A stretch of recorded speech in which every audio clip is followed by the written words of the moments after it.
This is the Ryder and Lisa replay. Brought to you by Southtown Hyundai. Check out the Southtown Hyundai Advantage at southtownhyundai.ca. Picture is going viral of actor Milo Ventimiglia.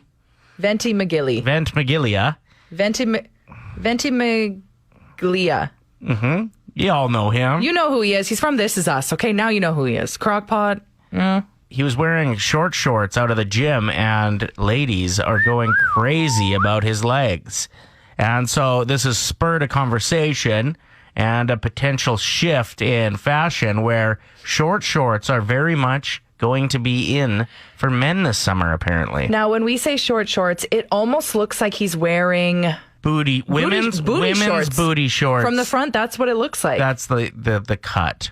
I like this because the farther we can get away from surfer shorts, the better. That was a fashion staple for 2 decades. Like, we're talking Limp Bizkit shorts. And remember the jean ones? Oh, gosh. And like, oh, awesome. So it has this tool that's attached to it that I can wax my surfboard with. Is that what it had? Yeah, they had like these plastic... I've never been on a surfboard. I don't own one, and I don't need this tool dangling around. Thank you. But yeah, I'm here for the short shorts. I think I may even have to give this a go and do a little photo shoot. Yeah, you have great legs. Thank you. I'm packing. What? Well, so I don't know where all my short shorts are. Ryder, that's not funny. What? I'm packing up my winter clothes. I'm unpacking. Okay, so we got a few texts at 780-784-7107 saying, I'm interested to hear what's happening with Ryder's cryptocurrency drama.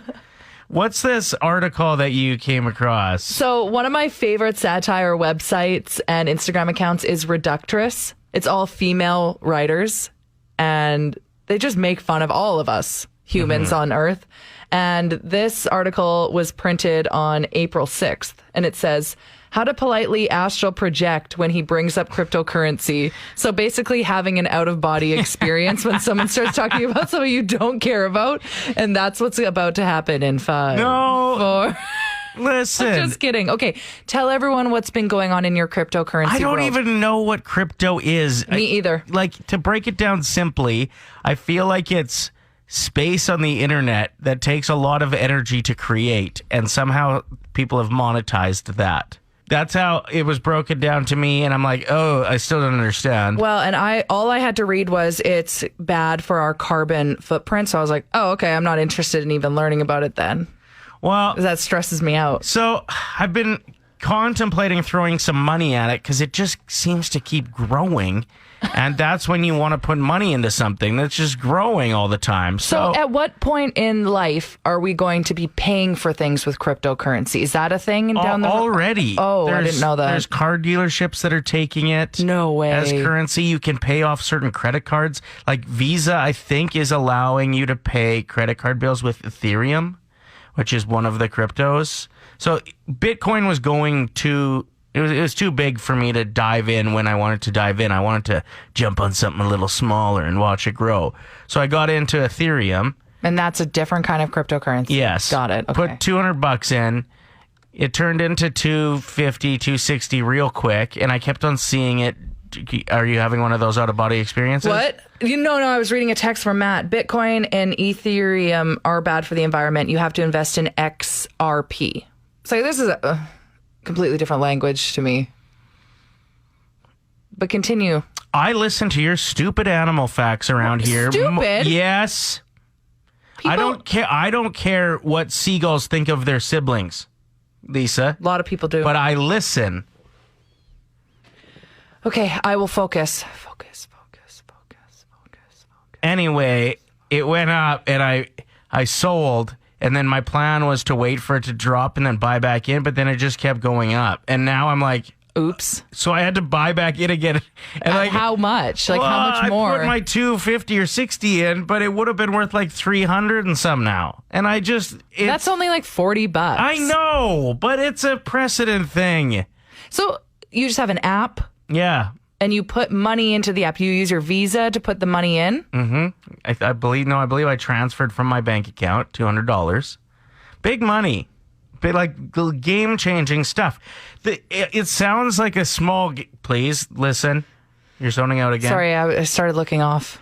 If you would have put Bitcoin $200 on it when it was just starting off... You'd be a millionaire. No, I'm done. Play 107. There's a Russian fashion brand that's trying to tackle St. Petersburg's mountains of garbage by creating an entire supply chain out of them. So what they do is they sift through trash mountains, and the workers collect all kinds of different recyclable materials before turning them into accessories and school products. So they've won awards in the past for their work, but their current roster of goods includes pencils and laptop cases that they've made, backpacks, bags, and even skateboards and bicycles. Love it. Tell me something good. What's the company called? Do you know? 99 Recycle. There we go. My story is about a puppy, a collie named Peggy, who lost her hearing and so wasn't able to herd sheep anymore. So the Peggy's owners ended up giving her to an SPCA. Have you ever watched them herd sheep? It is amazing. Fascinating to watch. Beautiful. So the family that owned her gave her up for adoption, sadly. One of the volunteers at the SPCA found out about this, had sheep of their own, her and her husband, so adopted Peggy and taught her sign language. No. And now Peggy's just killing it out there. Stop. Yeah.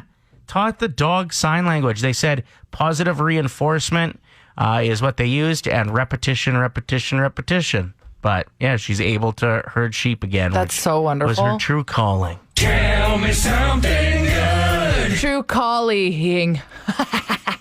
What's a classic dad move a man in your life committed to? Because Arnie, apparently growing up, he's got 5 kids, I think, maybe 4, I don't know. But every time he'd leave a room, he would say his iconic movie line, "I'll be back." Mm-hmm. Which is funny to us, annoying for the kids. Like, my dad was all over the thermostat growing up. I feel like that's a classic dad move. And it's true. Yeah. Well, they're paying for the bill. What do you expect? Yeah. And also, if you weren't shutting the back door properly, you're letting all the air in. What are we, heating the neighborhood? Okay, I got another one that I want to throw. I don't know if this is legit, like for most dads, but... Oh, that's why we're talking about this, because you were only around your dad. Right. But they all said the same thing for some reason. When there was like fog on the windows of a car, frost, that's the word I was looking for, would your dad lose it if you drew on it? Yeah, because it's hard to clean the Right. inside, and that's like... But like, semi-permanent. get over it, Dad. Let us have fun in the backseat. We're bored. Where are you even Honestly. taking us? We're going to sit in the car while you go into Home Depot? But like, it would instantly turn my dad into Red Foreman, calling me a dumbass when I'd write my name on the back window. So what is a classic dad move that your dad did all the time? Tammy wrote in with a quote. Hey, you got your hair cut. Her dad, I actually got them all cut. Every single time he would say that. That's a good It's one. such a dad move.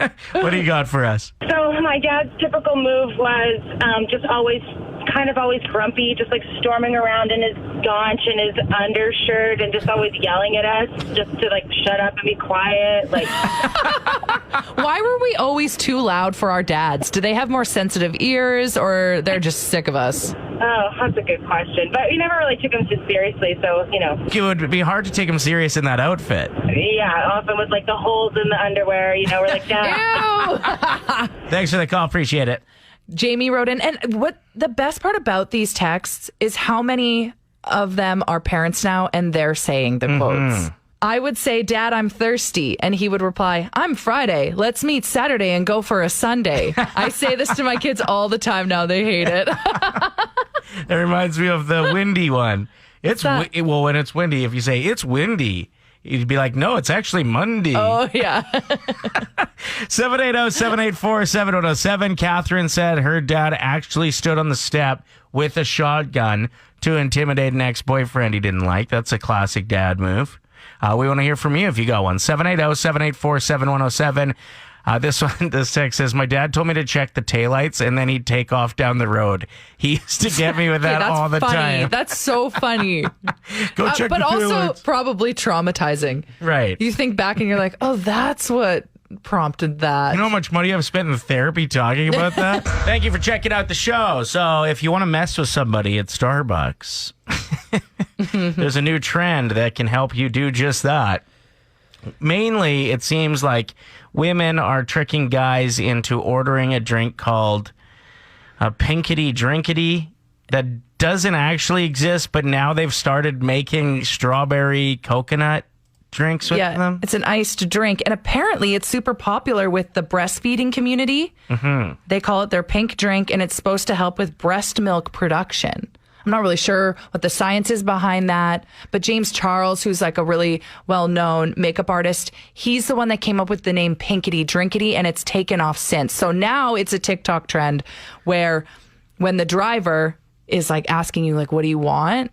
You ask for the Pinkity Drinkity, and they get so uncomfortable because nobody likes asking for a complicated order if they're not used to it. Well, and this one just sounds silly. Because like, when you go to Starbucks, what do you get? Usually a coffee. Right. I don't know what that sound was. Me either. I don't know either. I think I got it. Oh, what? I just won the lottery? Get out of here. Yeah, there's a prince. What? Let me read. Just kidding. Okay, so this is from the drive-thru yesterday when Lisa surprised me with her order. Anything else for you today? The Pinkity Drinkity. What size? Grande. And a grande Pinkity Drinkity? Alrighty, anything else? And then to recap, after we did end up with this strawberry coconut drink, there's this video. If you do prank your friend and get them to order a Pinkity Stinkity, is that what it was? What is it? Pinkity Drinkity. Pinkity Dinkity Drinkity. It turns out they know what that is because so many people do this prank. And it's a coconut strawberry drink. Is it good? It's quite good. And it is quite good. There you go. So do your best to try to mess with somebody today and throw the Pinkity Drinkity. Pinkity. The Shrinkity Dinkity. Yeah, exactly. But my favorite part is when we got up to the window, the woman working was like, "Are you excited to find out what the Pinkity Drinkity actually is?" They're so used to hearing the name, you don't have to be that embarrassed. The Gen Zs are pissing you off today, Lisa. And I don't like to say that because I think that they are amazing. They are way more. I do. You think were that playing a different tune than you were a minute ago off air. No, let me defend myself. I think they are way more woke. I respect Gen Z, but there are certain little things that they do every once in a while that I'm like, come on, we've been doing that for years. And this is a prime example. Because of apps like TikTok, they think they invent things that then go viral, and they find that they think they're an influencer. And they came up with it. No, you didn't.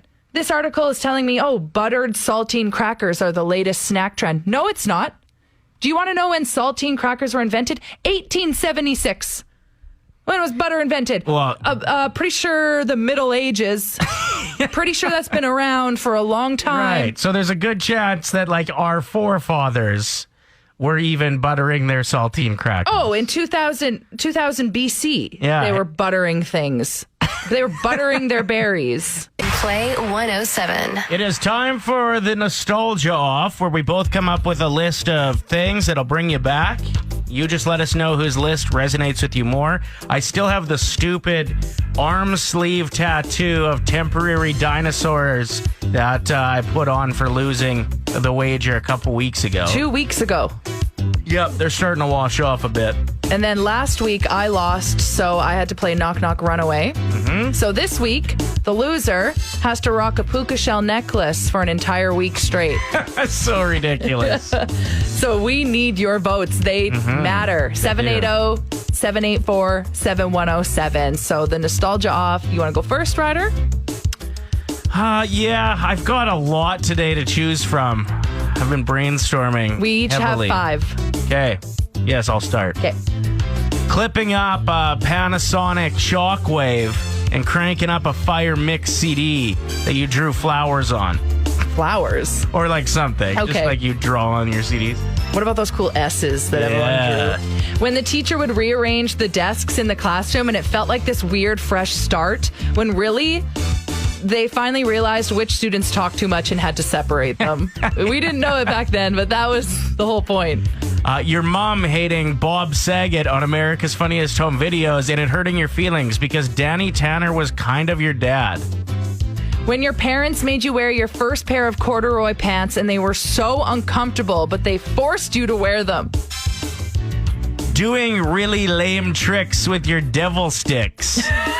What would happen if you lost one? Yeah, just play the drums, I guess. Yeah. Air drums. Going to a Wendy's Tim Hortons hybrid with your grandparents for lunch. Ooh. Thinking you were ready to purchase a dropped 1965 green Cadillac with 24-inch spinners because you watched one episode of Exhibit's Pimp My Ride. Okay, that show was amazing. Yeah. Doing the 100-meter dash during track and field and being so out of breath. My last one is getting a plastic neon echo microphone and it being fun for roughly 6 seconds. And my last one is picking the laser background for your elementary school photos. All right, Spitfire, let's go. Get your votes on. Panasonic Shockwave, your mom disliking Bob Saget in America's Funniest Home Videos and it hurting your feelings, doing really lame tricks with your devil sticks, Exhibits Pimp My Ride, motivating you to drive a ridiculous vehicle, and getting a plastic neon echo microphone and it being fun for 6 seconds. When the teacher would rearrange your desks in the classroom, when your parents made you wear your first pair of corduroy pants, going to a Wendy's Tim Hortons hybrid with your grandparents, doing the 100-meter dash during track and field, and picking the laser background for your elementary school photos. Loser of today's Nostalgia Off has to wear a puka shell necklace for a week straight. Feeling good. I have definitely ran away with the votes for the Nostalgia Off this morning. So, Ryder, are we going to be able to find a puka shell necklace that's long enough for that thick neck of yours? I'm sorry. Lisa, I don't even mean to be rude. You like genuinely have a thick neck. You're ruthless today. It's not a bad thing. It's a nice tree trunk neck. I have one too. Tree trunk neck. Yes. We might have to make you a puka shell necklace. Play 107. Want to know what actually makes a cool mom? Yes. All right, so nearly 7 out of 10 people identify their mom as the cool mom. And what is the reason? Well, a bunch of reasons, but 62% said it's because she talked with the kids openly about anything and everything. That was the number one thing that made a cool mom. Relaxing the rules is another key. Being an epic gift giver. Having great taste also ended up big. And learning how to juggle responsibilities. Watching their mom handle a lot of responsibilities people would think was cool. Okay, I thought it was just going to end at learned how to juggle. And I was like, that's a pretty cool mom. I don't think that made the list. We had an incident last night. You and I ordered pizza with our roommate Grant. Red Swan we tried. Really good pizza. It was good. First time trying that.